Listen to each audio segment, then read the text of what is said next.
Hello and good morning, everyone. Thank you for joining us today for our webinar with ZoomInfo. We're so excited to have you here today. We are going to be discussing crafting a modern lead story, strategies for effective lead to pipeline conversion. We are joined today by Michelle Blondin, Director of Demand Generation at ZoomInfo, and Jeff Day, SVP of Marketing at Acton Software. Without further ado, guys, Jeff, do you want to introduce yourself a little bit further? Sure. Well, actually, as I'll be hosting going forward here, I'll offer Michelle to introduce herself first, and I'll follow up. Sure. Thanks, Jeff. Hi, everyone, and thanks for having me on. Michelle Blondin, Director of Demand Gen at ZoomInfo. I've been in B2B tech marketing for quite some time, career marketer, so know and love a topic like this. Really excited to dig in and riff with Jeff on this, and excited to see some of the questions coming in here from you all as well. Excellent. Thank you, Michelle. And I am Jeff Day. I'm the SVP of Marketing at Acton Software. Your host for today. I've been in technology for many, many years, starting out as an engineer. And then, as I say, I fell back into the dark side of marketing maybe some 20 years ago and have loved it, largely just because of the diversity of everything you can do. But been in technology, B2B marketing for probably over 20 years, and have seen a lot of stuff and a lot of different trends and approaches. So happy to be able to share some of that with Michelle for all of you. So let's get going. We are here to talk about strategies for an effective lead to pipeline conversion. We are going to walk you through a process around define, identify, engage, convert, connect, and of course, as marketers, we always love to measure. While this is sort of the first touch point to pipeline flow, if the connect part is really our pipeline moment, we think it's important to think about each of these stages. Michelle, do you have anything to add here? Yeah, so I think like so on this slide, you can see we're going to cover a lot more just versus just the conversion piece, but it's good to begin with the end in mind, right? So we got to kind of start at the beginning, and that's going to lead us to that conversion pipeline nirvana, hopefully. Absolutely. Nirvana. I love that. Our goal today is to lead you to nirvana. All right, let's start out. We got some build slides going here. I'm going to build them out mostly. We're not going to talk about lead acquisition, which of course is probably the first part of building pipeline for most marketers. But we'll really start there and how do you define what is a high quality lead versus something that maybe needs a little more nurturing or needs a little more processing. And I think that really comes down to most of us around lead scoring as a first touch point of how do we define what a quality lead is. Michelle, do you want to dive in here a little bit? I know you're experts at this and have a lot to share here.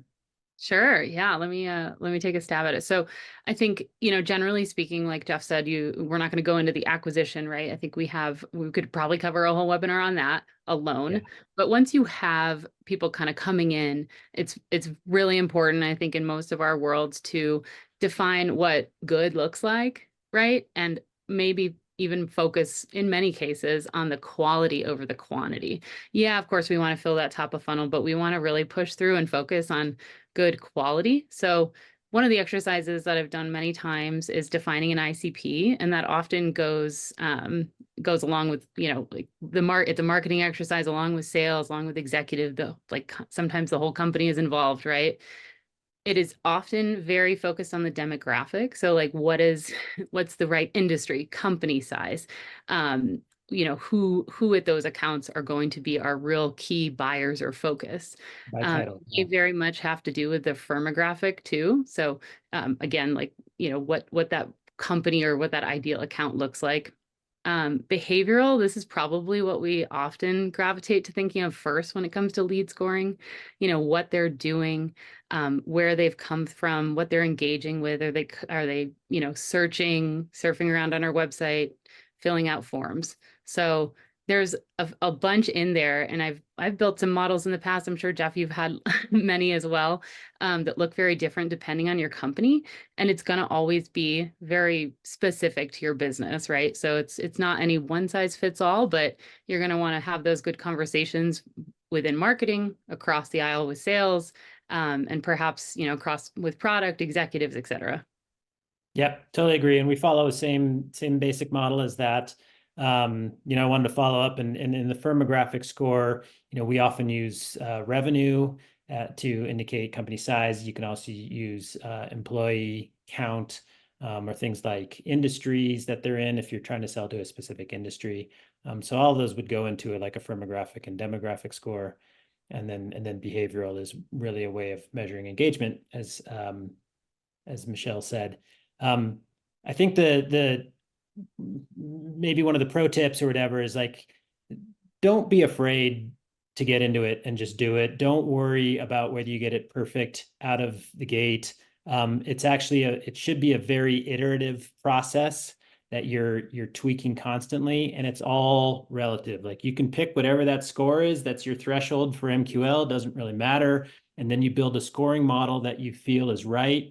So if it's a big company in these industries, maybe that's a little higher than a smaller company in these industries. But if they do these things, that's more meaningful to showing engagement and readiness to purchase versus the other things. And just go in there and start running, and you'll get leads, and the sales team will start assessing them and saying, oh, these weren't very good. And so, okay, you bump those down a little bit and you bump the other ones up. So I think that's a really that good is to say, just go experiment and don't worry about it, but use it, because once you get it kind of dialed in, even if it's 90% accurate, it becomes the basis for when you hand off, and it becomes the basis for marketing teams to judge the quality of the leads they're bringing in, and maybe programs that they want to dial up or dial down based on the quality of lead.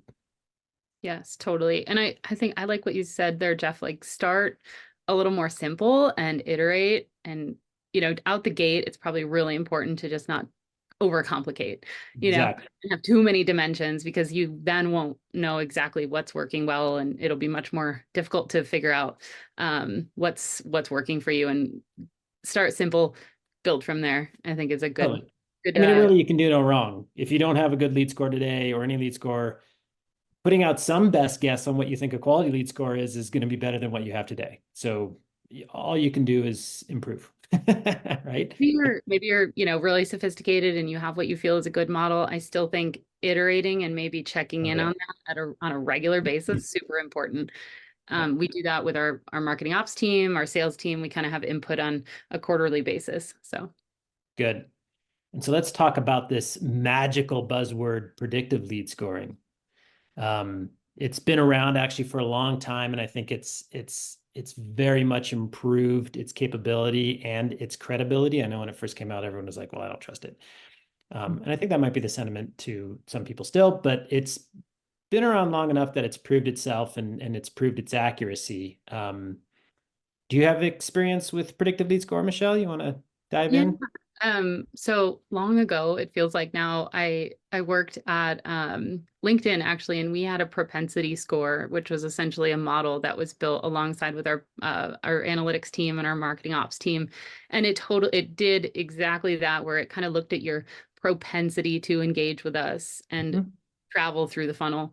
And that was like homegrown, built inside of LinkedIn, right? So very cool for the times.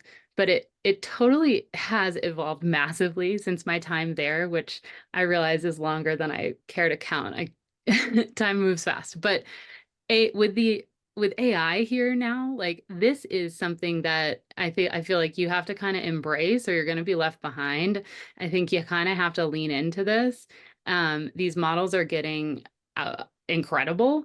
And you're really like then able to scale and filter out the noise even more so with predictive. So it's kind of doing some of that building for you. You're feeding it inputs, it's building for you, and then it's evolving as well. So that's super cool. And I think, again, there's a piece of this webinar that we could probably build out and talk about for even longer. Yeah. And so my not to talk too long about it, but my one thing to add here is again, as a technology, as Acton, we do provide predictive lead score. The model is sound. The technology is sound. I think where marketers can lean in to understand how it's performing is like where on that predictive lead score is the most meaningful for you, right? At some point, it's going to be like, a score of 99% is going to have high propensity. And then at some point, there's going to be low propensity, but you've got to feel where that score should be set that's relevant and most meaningful for your organization. And again, don't be afraid to use it. Like just go out and test it and run it alongside your manual lead scoring for a while, or get it out to the salespeople and they say, oh yeah, like when this has a good, like if I see a predicted lead score of 70, I know it's a highly engaged and high ICP lead. Like I'm going after that thing. So Absolutely. And it kind of brings us into, I think, our next section pretty nicely, where neat. even in these moments where we've used predictive or propensity models, not just for scoring, but for segmentation and how we're feeding people into our programming, right, is so powerful. Because say someone's kind of mid or low propensity, right? But you want to get them up there. You want to like get them to 70, 80, 90, right? You would maybe segment them appropriately and put them into a program that's going to warm them up and engage them appropriately to get them to that next stage. Right. And you put them in the nurturing track, right? So let's talk about nurturing. So this is sort of the next step of like, okay, we've got we brought them in and we're scoring them. Okay, so how do we get them up to a score that we've said is ready to hand off to the sales team or the SDR, BDR team? Well, that's all about the big end of nurturing. And I think there's a lot of forms and shapes and strategies around nurturing. So take it as sort of the broad context. I think there's sort of maybe three broad approaches or three different ways of nurturing leads to further engagement and bringing up both their score and their readiness to engage with a salesperson. One is what I tend to be more as a follow-up campaign, not a little less nurture and more follow-up. That's like you're running a program, you're talking about a specific topic, maybe it's lead scoring. You want that follow-up to be relevant to the program that you just ran and the topic that person is interested in. That's how they came to you. That's how you're going to be relevant. You should start your follow-up in that direction and see if you can provide more value to them engaging on that topic, and then tease them into deeper and deeper engagement, right? That's one strategy.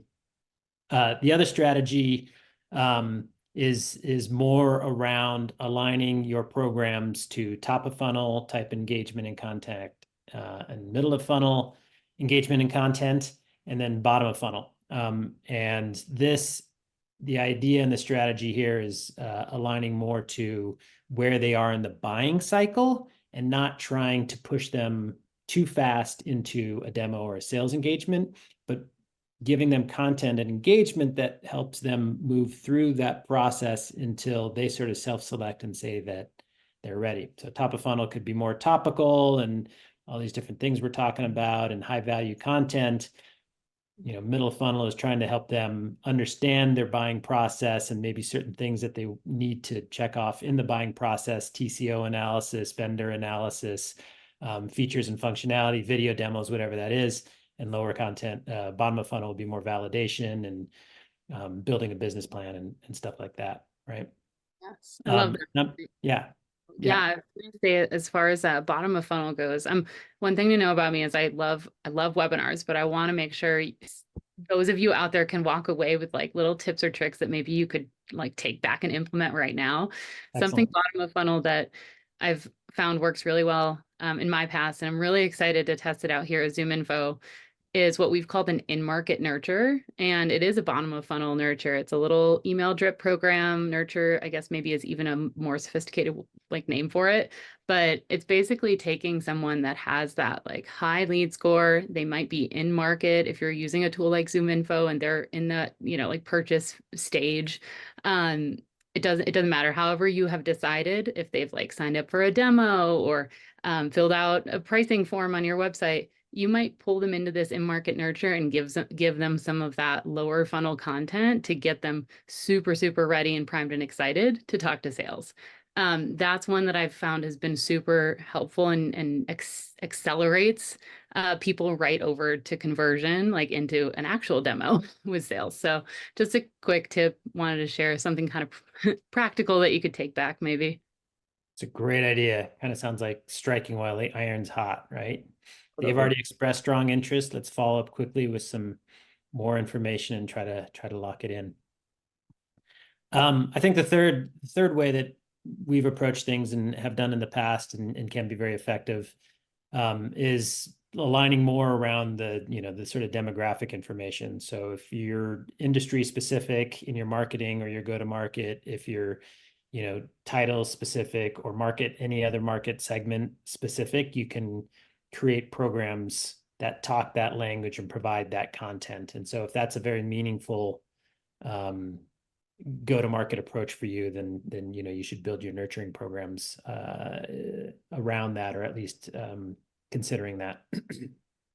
Cool. And I figured, from a surround sound standpoint, that's something like a term I've seen and used myself a lot when it comes to nurtures. I know, Jeff, you mentioned like the traditional thing you think of when you hear nurture is like an email program, right? Like an email nurture, but it's bigger than that. We are talking about it in a more general sense here. And what I meant, or, think of when I say surround sound is, yes, let's do that email nurture, whether it's tofu, mofu, bottom of funnel, what have you. But then also let's surround people in other places that they are on the web, on our website, on our other channels that we have, maybe chat. Maybe in a webinar, you might be able to target someone very specifically with, again, a piece of super relevant content in a surround sound way. So that's something that ZoomInfo also helps with. Like, we, of course, use our own product and we have workflows and campaigns in Marketing OS that really help us do that quickly and easily. Yeah, I think that's a great point. I think not enough of us I really think about it in a truly omni-channel way. And so particularly if you're getting engaged from a lead coming off of a social media campaign, or if you do text messaging or some other type of channel, like you should recognize that and take the opportunity to respond to them in the same channel. They might not like email. They might get flooded with emails. They might have spam filters that are filtering out anything but internal email. So think about these other channels that you can engage with them, and they might prefer.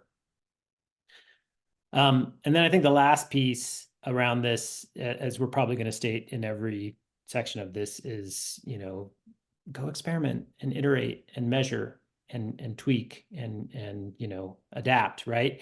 There's never ever a perfect campaign or a perfect approach, and what works for a while might not work in the next quarter as trends change or people want to engage in a different way. So use the systems that you have to measure the effectiveness of campaigns, but also individual emails and social media outreach and text message outreach, and tweak and to improve performance.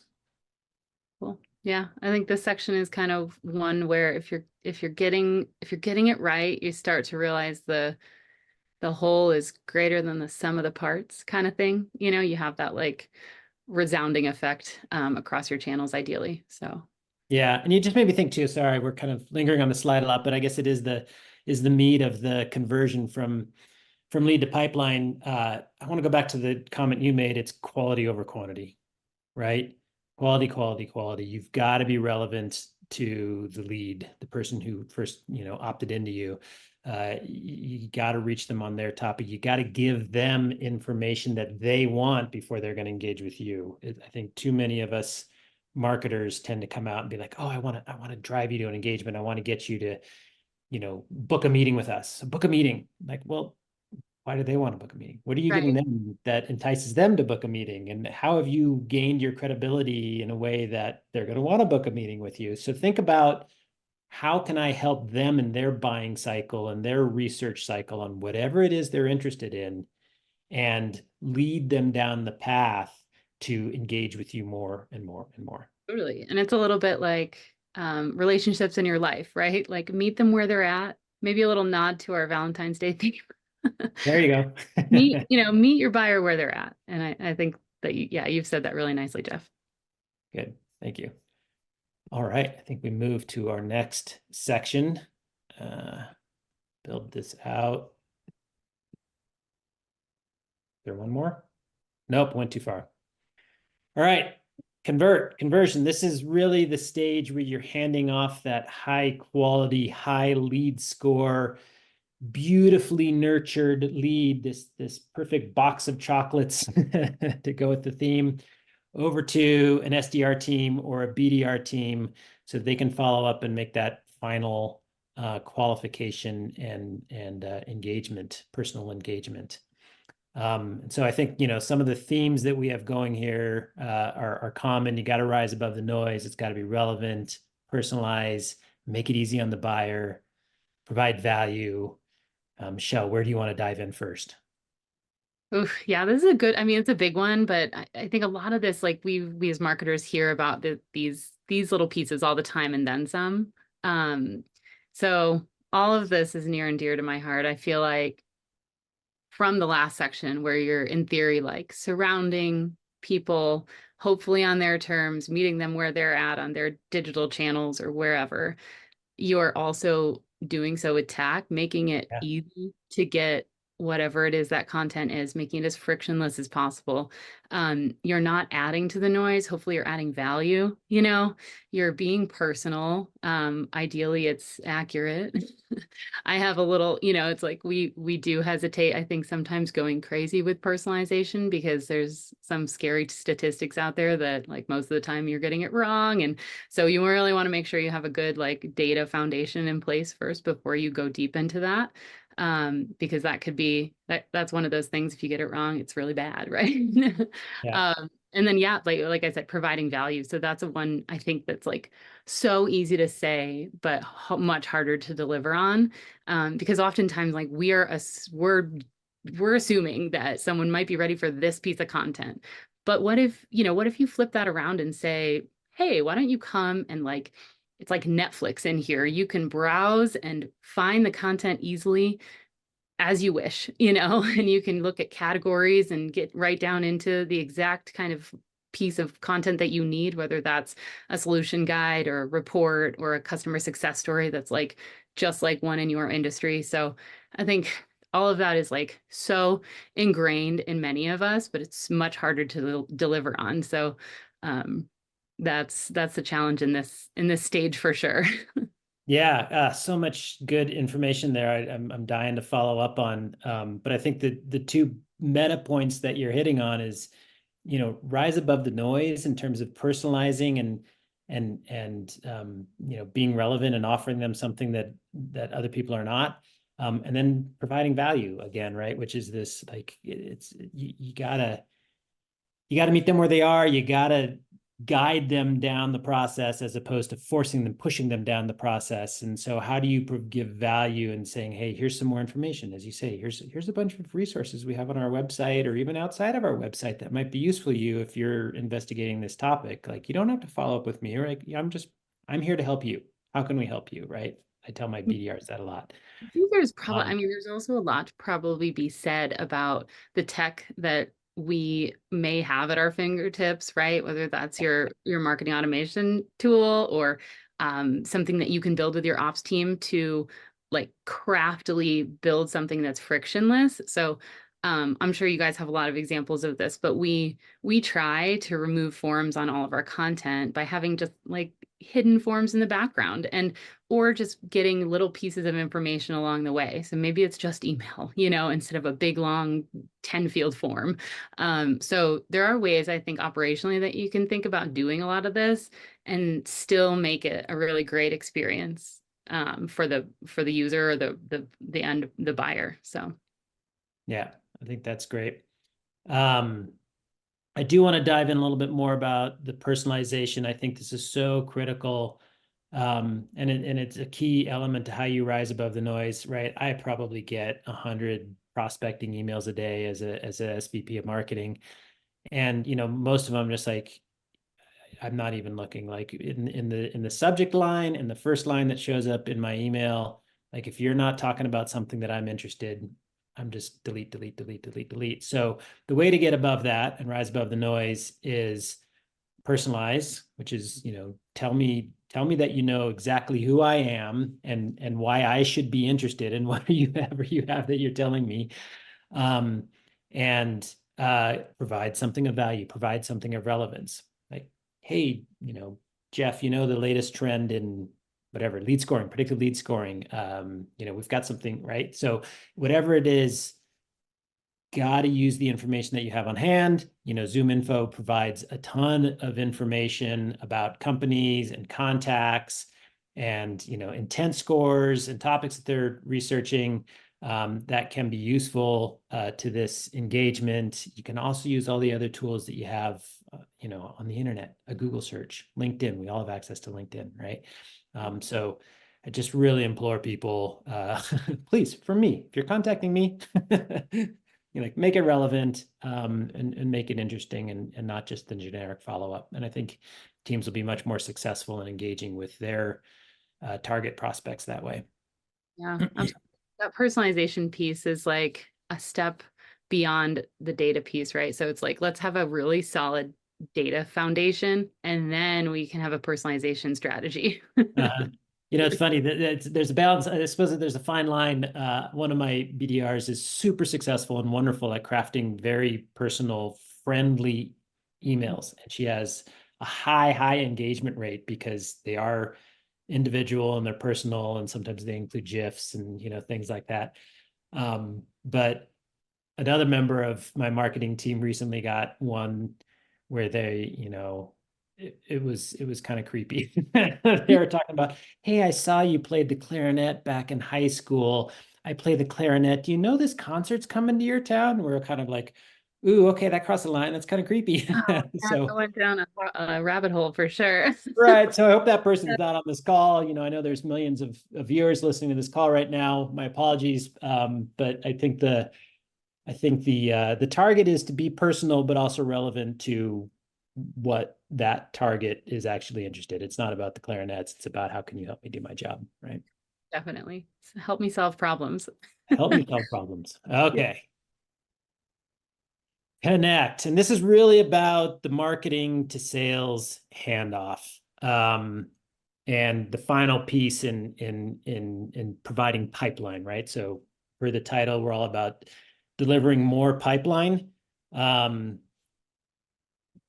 And I think the two big areas that we wanted to touch on in terms of this handoff and connecting and getting the glorious high five from your AE is make it easy on sales. Like it's your job, it's the BDR's job to hand off this package, this box of chocolates, this bouquet of flowers to sales team in a way that they can pick it up and run with it as easy as possible. So it's like make it easy.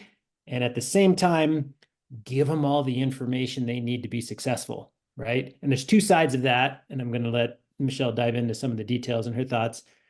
Of course, you want to give them all the information to be successful, but you also think about the buyer. Like so many times I've been on the other side of this equation and, I go through the pre-qualification with the BDR and I do all that stuff and I just really want a quick demo. And I've already gone through 3 meetings and we get to the demo and they want to qualify me all over again. And I feel like all that information and I'm done with this company right then and there. Right. So don't create a bad user experience and inhibit your buying potential by not giving the salesperson all of the information that they need, that they can walk into that next meeting and be like, so glad to meet you. Here's everything I know that you've said that is of interest to you. And we've personalized the demo based on this information. Is this right?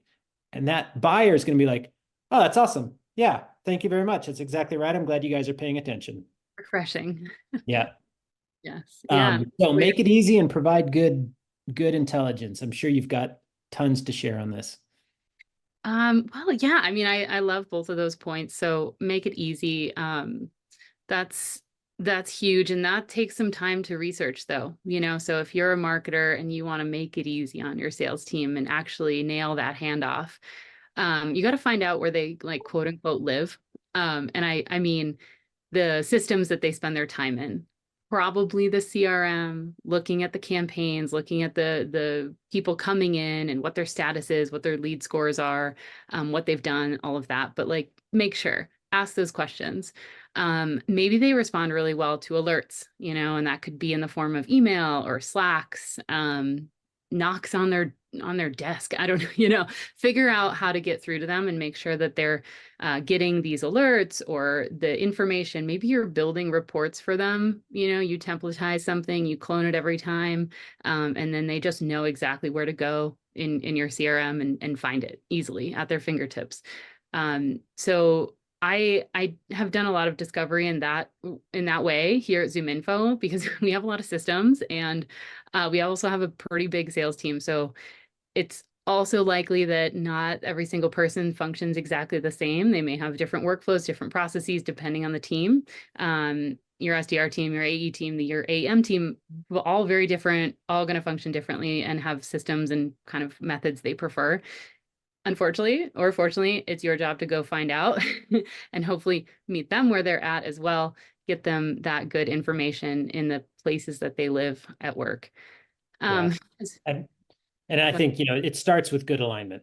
There should be good alignment at the VP level saying, hey, here's our process for this, and here's how we're going to engage so that both sales and marketing know how they're going to make this handoff and what systems they're living in and what content should be where, how the information is flowing, and good alignment at the BDR and the sales rep level too, so that they should be having weekly meetings. They should be talking. There should be clear communication. Here's how I like the information. Here's where I'm going to look. Oh yeah, give me a Slack every time you convert one, just so I know that it's there. Yeah. So key points. I highly recommend some sort of CRM. Like trying to do all this and not having a system of record for this type of information is really difficult. So if you don't, I mean, there's CRMs, all along the scale. Yeah, but if you don't have one, there's some great people on the phone who can provide you one. That's right. But some sales OS, some CRM system makes this piece of it so much easier and provides the one place where all of this information can then exist, which kind of gets us to the next part of this. It's like provide all of the sales intelligence and all of the background information that the salesperson needs to be successful. Yes. And in what form does that come in? It kind of already went through some of that, right? As we target what great accounts we want or looking for, what the ideal contact kind of makeup is. So you want to include all of that. That should kind of get passed over as part of that program or campaign membership. And the activity that they're doing or the engagement that they take is arguably just as important as who they are. So I feel super strongly about that. I have like lots of engagement data that I want to pass to our sales team. It's just a matter of, again, working with them to figure out what really helps them. Perhaps not every single activity is going to be needed for them to have a very valuable conversation, but say you have someone on a webinar and you want to pass that person to your sales team because they seem to fit your ICP, they're, a senior level at a company size that's ideal for you. And they've also asked a ton of questions. They've filled out polls. They clicked a couple, like download slides buttons or whatever it is. That's really good information. And that's going to be super helpful to your sales team to get that conversation started and make it personal. So just a couple of thoughts on that, but there's a ton we could, share, I think. And it's, again, going to kind of come down to having those good conversations and getting that good alignment and feedback from sales and what's going to be super useful for your teams. Totally. And that's key to building, like, right, our end objective here, aside from Nirvana, is building pipeline. And so the more prepared that salesperson can be going into the meeting with all of this background information, the firmographic, the contact information, what the contact has done to engage with us, what topics they're interested in, and the conversation notes that the BDR might have had along the way. all that information preps the salesperson to be more effective so that they can go in and qualify and make pipeline. So it's all to all of our benefit. Great. And then, oh, there was some build there. Good thing I got that right. And then the final piece, not surprising from a set of marketers, measure, measure, measure, analyze, iterate, improve. As we just noted, it's all about pipeline and sales, hopefully. But, this topic's about pipeline. It's not about MQLs. It's not about the leads. It's not about the activity. It's how do we all of these come together to build more pipeline for the organization. So Michelle, what are some of the things that you think about in terms of measuring and improving? Yeah. Well, we love a good dashboard here at ZoomInfo. So we have all kinds of measurement and dimensions to kind of look at our programs and our channels to see how they're performing. So love that one. I love myself a good KPI and full funnel view. So we, just to share, we do look at MQLs as a leading indicator of what's going to happen down the line. But we are very, very focused on MQL to demo conversion, demo to opportunity, pipeline, and then hopefully close one business and ACV. So we look at it all, and we technically are gold all across every single stage.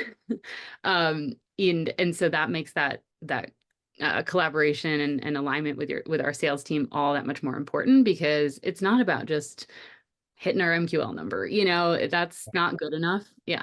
And I think that's probably the case for many of us. And then as far as iterate goes, we actually just had a really cool, testing brainstorm, like how we want to go about testing in 2024. And I think we've said it throughout this presentation. Go back, tweak things, see what's working, iterate, test, and hopefully gather some insights to put into action and change things. Because if our industry is nothing if not ever changing, and our buyers are too, they're evolving, they're behaving differently. They're on more channels than ever. They want to interact with humans less than ever. So it becomes that much more challenging. And we kind of have to stay ahead of things by testing things out and making sure we're never complacent. One thing I know you and I have talked about, Jeff, is talking to your sales team again, just getting that qualitative feedback about your programs and channels that you're passing over, the people that you're passing over to them. Because as much as we love a good dashboard, we love good metrics. I think it's so helpful to get those anecdotes and just hear feedback. We invite some of our sales leaders into our performance reviews. So we get to share with them, here's how well we did, or here's what didn't work out so well. But what do you think? How did this do from your standpoint after we handed it off? What did it all look like? How did those conversations go? Was it easy to talk about this program, and what this person did? Could you see the right information? So that I can't emphasize enough. It's so important and super helpful. It's hard to put into numbers, but it's so valuable to have, in our brains, so we can put it back into action for the next phase of programming. Yeah, I think that's exactly right. I mean, everything you said is exactly right. I'm finding hard place to add value on this. But to reinforce, it is about pipeline, but Michelle's absolutely right. We do the same thing. We measure every step of that funnel because they're all leading indicators into creating quality pipelines. So you should be measuring the quality and the quantity of your MQLs and the conversion rates to, what we call an SQL, which is a meeting before it becomes pipeline. And then all the way to pipeline. And even as you're talking about measuring the quality of the pipeline itself through qualitative conversations, also measure through quantitative, what are the programs that are actually leading towards pipeline opportunities and then closed won opportunities. What's the sources, what's the nurture process that worked best to drive those there, so that you can feed that all the way back down the channel and say, yeah, let's do more of that stuff.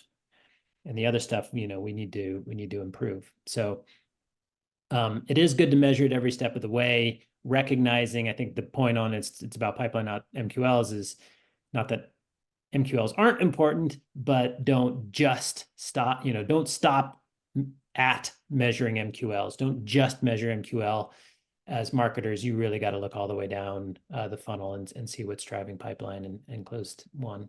And it's great to have the conversation with the sales team, because you're also going to get the qualitative information back. So it's not just whether that thing worked or not, but why did it work? And it's like, oh yeah, this person came to me and they were really interested in improving their handoff to sales performance. And so we got on this great conversation about lead scoring and nurturing, and you're like, okay, fantastic, we can do more of that. Right? So it's not only the programs, but the topics and using those wins as content for your own marketing. Excellent. So hopefully we gave you a path, filled in some gaps, some good tips and tricks and things to think about as you improve your journey on the modern lead story, from that time that you get the lead, and then nurturing it to a pipeline deal. That's the end of our talk track and what we have to share planned. Kelsey, do we have any questions that we can follow up on? Yes, thank you guys so much. Thank you, Jeff and Michelle. What a great presentation. Definitely feel like you guys gave a lot of really great actionable insights that I'm going to take away and maybe implement in my programs, especially within that engaged stage. So thank you both. We did get a couple of questions. I know we're getting close on time, but we'll run through those really quickly. We got a question from James. He wants to know, what are some common mistakes that you see within the marketing and sales handoff process, and how can those best be avoided? Oh boy, I've that's got a great. few. Do you want to lead off, Michelle? Yeah, sure. I think just a general one is, um, as a marketer, as a marketing team, presuming that sales knows what you're doing is a big one. So, um, that is a mistake that may be super basic. Maybe y'all have that covered. You have like regular or a shared calendar, you have regular stand-ups, you have, I don't know, alerts that fire off or little newsletters internally. Hopefully you have all of those things. But I find that that's a big one because I don't know about, you guys at Acton, but we have so many programs going all the time that I can't presume that sales knows about all of them. And I really want to make sure that I surround them as a marketer, right, on like the channels they exist on, as much as possible to get them informed and make sure that I start that eventual handoff process from like a really good footing, as far as giving them the heads up. So I think that's one for me for sure. And then we already talked about it, but I think worth mentioning again is just making sure that you're getting the feedback from the programs, even like as they're getting handed over. We have, just as a really tangible example, we sponsor a lot of webinars. Like, we're partnering up with you guys today, but we go out and we pay to sponsor some sometimes. And we want like in the moment feedback on some of those leads because they're new. They're not run just by us. It's a different vendor. We're super curious about the quality of like these hypothetically new people coming into our database. So I ask those questions and I want to like see what's going on in there, and get that feedback as real time as possible. So those are two big ones from my side, but I'm sure there's a bunch that come to mind for you too, Jeff. Yeah, I think the biggest one, I'll start at the top, which is if there's walls between sales and marketing, if you feel like there's silos or lack of alignment, you like knock them down, knock down those walls. Like you're just not going to be effective if there's any sort of friction and he said, she said, pointing fingers type mentality. Like, you are there to build pipeline, you're there to create business and close deals. You break down those walls, and if it's stuck at the VP level, just work at a lower level. But you got to break those barriers. And that's probably the biggest thing I see the most across the career in different teams. Because then what happens is two things. One is, I think whatever the handoff is, marketing or SDR or whatever, kind of does the minimal. Like, well, here's the process. Here I'm going to flip it over the wall, the proverbial wall, or I'm going to follow the process, but I don't really care. Like, you guys go do your thing, I did my thing, right? That's the mentality that perpetuates in that sort of scenario, and you got to break it down, because We're here to grow pipeline. And you need that feedback loop that Michelle's talking about. And you need there to be good alignment. And whoever's making that handoff, either between marketing and the SDR team or the SDR team and the field sales team, their mentality should be, what can I do? What is the optimal that I can do to ensure the success of this opportunity that I think is worth working on, right? Do they have all the information? Do they have all the context? Can I provide them the whole buying committee? Should we sit down and have a 15-minute sync on everything that I pass over? That should be the mentality. And I think the biggest pitfall is that we sort of, I don't know, default to the lowest possible thing that we can do. And that's absolutely the wrong mindset. Yeah. So Yeah. Really one team. Like we're all here to grow our companies and, drive revenue, right? So whether you're in marketing or sales, that's the story these days. So yeah. And if you're on the marketing side saying, well, I don't know, it's not our fault, it's sales, like they don't want to, like, don't accept it. Like send them all the information. Just start acting on that side. Like, here's everything that we have. Is there anything that we can do to follow up? Do you understand where this is coming from? Here's the topics they talked about. Did you know that there's 5 other leads in the system from the same company that's also been engaging with us, even though they didn't MQL? Like you can turn on the fire hose and they'll be like, oh, awesome. yeah, Thank you very much. This was actually very useful. totally. Yeah. All right. Anything else, Kelsey? You said there was 2? Yeah, great point. Yes, we have one other question. What is most crucial when it comes to reporting full funnel performance? And how does that differ across various stages of the funnel? Well, we could definitely have a whole nother 40 minutes or so on this topic. Wow, to get into that, I think, you gotta think about what's driving the things that matter. What's the quality? So it's the same sort of message. Don't get stuck just on volume. Think about volume and conversion and what's driving pipeline opportunities as opposed to just volume of MQL. So, one message is, as Michelle said earlier, it's like, yeah, you should be measuring every stage of the funnel. What's most important though is that you measure every stage. No one of those is more important than any other because you got to go through all of them, right? But what's most important is that you're looking at volume and conversion, and then you're looking at what's actually contributing to your downstream opportunities. We call them SQOs, which is pipeline deals. And so while you're measuring the whole performance stack, also go down there, okay, but what actually ended up converting in the end? And let's make sure that we're most focused on driving that outcome. Yeah, I like that. I think, like what's most crucial, it's like looking at it holistically is most crucial, I think, right? Yeah. Like looking at the whole funnel and the conversion as you go through each stage. Cause yeah, like you said, Jeff, no one piece is the be all end all.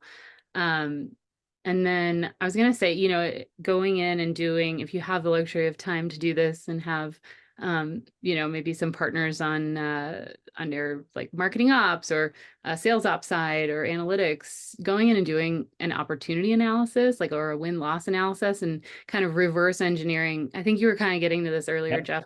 Yep.